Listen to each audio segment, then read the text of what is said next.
శ్రావణ మంగళవారపు నోము కథ. ఒక బ్రాహ్మణుడు సంతానము లేకపోవుటచే మిగుల పరితపించుచు సంతానము బడియుటకు పరమేశ్వరుని గూర్చి ఘోరతపము చేసెను. అంతట కొంతకాలమునకు పార్వతీ పరమేశ్వరులు అతనికి ప్రత్యక్షమై అతని కోరికను తెలుపమనగా ఆ విప్రుడు తనకు సంతానము ఒసంగుడని ప్రార్థించెను.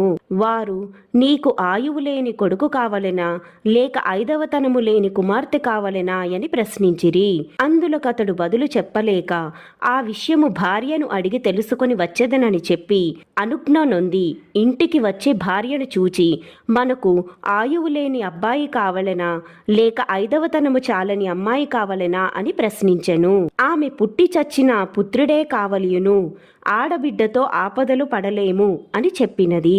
వెంటనే అతడు ఆ మాటలను పార్వతీ పరమేశ్వరులకు విన్నవించుకొనెను. అది విని వారు అతనితో,